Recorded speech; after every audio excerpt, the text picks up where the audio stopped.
Welcome back to my YouTube channel. আশা কৰোঁ আপোনালোকে ভালে আছে। সো আজি আমি কোনো ধৰণৰ এক্সাৰসাইজ বা কোনো ডায়েট বা কোনোবা এক্সাৰসাইজ ৰিলেটেড কথা নাপাতো। আজি অকমান নলেজ পাৰপাছৰ হিচাপত কথা পাতিম। কাৰণ মই সাধাৰণতে দেখিবলৈ পাইছোঁ মানে এতিয়া বহুত মানে ল'ৰা ষ্টুডেণ্ট হিচাপে জিমত আহিছে এক্সাম দি মেলি। সো তেওঁলোকৰ মাজতে মই দেখিবলৈ পাইছোঁ তেওঁলোকৰ বয়স 17-18 বছৰ তেওঁলোকে অভাৰৱেট হৈ গৈছে। অভাৰৱেট এইটোৱে হৈ গৈছে কাৰণ তেওঁলোকৰ কোনো ধৰণৰ বাহিৰত স্পৰ্টছ খেলাৰ অভ্যাস নাই।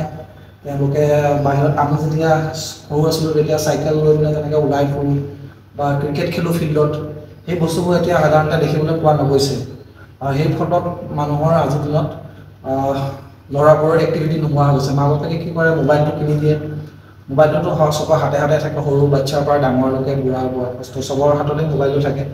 মোবাইলটো পোৱাৰ পাছত কি হয়, মানুহখিনি ঘৰতে আবদ্ধ হৈ থাকে আৰু প্লাছ তেওঁলোকে সেই মোবাইলতে ব্যস্ত হৈ থাকে। বাহিৰত আউটডোৰ যিখিনি স্পৰ্টছ বা যিখিনি এক্টিভিটি আছে তেওঁলোকে একদমেই নকৰা হৈ গৈছে। আৰু সেই ফলত ল'ৰাবোৰৰ ৱেইট গেইন হৈ গৈছে। আৰু মাক বাপেকে ভাবে যে ল'ৰাটো শকত হৈছে, হেল্ডি হৈছে, কিন্তু একচুৱেলি তেনেধৰণৰ কথা নহয়।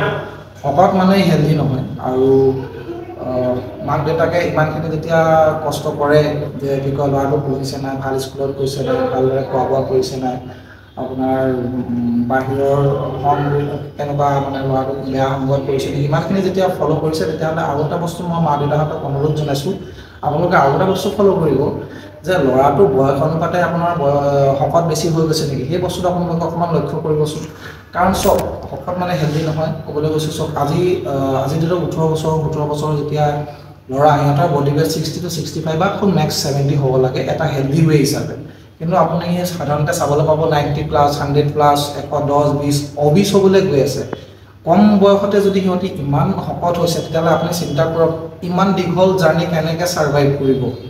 মানুহৰ জীৱনটোতো ক'ব নোৱাৰি কোনে কেতিয়া কাৰ কি হৈ যায়, কিন্তু সেইবুলি আৰু যে মানে ধৰক কম বয়সতে যদি কিবা এটা হৈ যায় তেতিয়াহ'লে কিমান বেয়া লাগিব। চ' সেই মা দেউতাহঁতে কথাটো বুজি পাব লাগে যে ইমানখিনি যেতিয়া মই কেয়াৰ কৰিছোঁ তো অকণমান হেল্থৰ ফালেও আপোনালোকৰ অকণমান গুৰুত্ব দিব। কাৰণ ল'ৰাটো আপোনাৰ সৰু ল'ৰা এটা চব বস্তু বুজি নাপায়। মা দেউতাক আপুনি অকণমান মানে ধৰক বুজিবলৈ চেষ্টা কৰিব লাগিব যে অকণমান ল'ৰাটোক খেলা ধূলালৈ পঠিয়াওক, অকণমান আউটডোৰৰ যিখিনি এক্টিভিটি সেইখিনি কৰাবলৈ চেষ্টা কৰক। বহুতে কৰাইছে, কিন্তু এতিয়াও বহুত মানুহ মই সাধাৰণতে দেখিবলৈ পাই গৈছোঁ যে কি কয় ল'ৰাবোৰ অভাৰৱেট হৈ গৈছে। চ' মা দেউতাকক মই অনুৰোধ জনাইছোঁ যে আপোনালোকে অকণমান ধ্যান দিয়ক নিজৰ ল'ৰাটোৰ ওপৰত। আৰু অকল পঢ়া শুনাই চব নহয়, আপোনাৰ ল'ৰাটো যদি সুস্থ থাকে গোটেই জীৱনভৰ ভাল নাম কমাই আনিব পাৰিব, ভালকৈ আপোনালোকক শুশ্ৰূষা কৰিব পাৰিব, ভালকৈ আপোনালোকক চাই বা মানে বহুত আগুৱাই যাব পাৰিব। চ' সেইটোৱে মই ক'বলৈ বিচাৰিছোঁ যে আপোনালোকে অকণমান ধ্যান দিয়ক।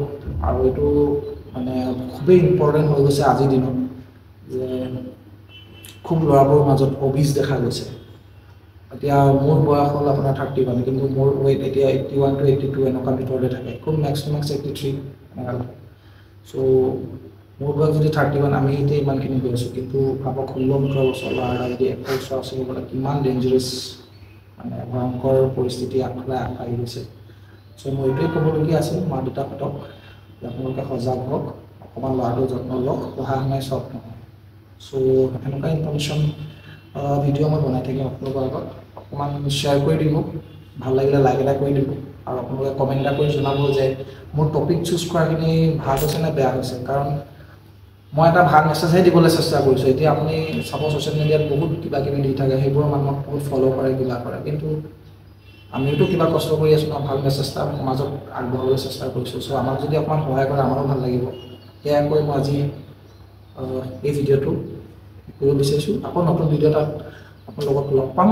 যদি ভাল লাগে লাইক কমেণ্ট শ্বেয়াৰ কৰিব নাপাহৰিব, আৰু ছাইডত থকা ছাবস্ক্ৰাইব বাটনটো প্লিজ টেপি পিনে মোক সহায় কৰক, আৰু ছাইডত থকা নটিফিকেশ্যন বেল আইকনটো প্ৰেছ কৰি দিব। তেতিয়া মই অকণমান উৎসাহ পাম আৰু অকণমান মটিভেটো হ'ম।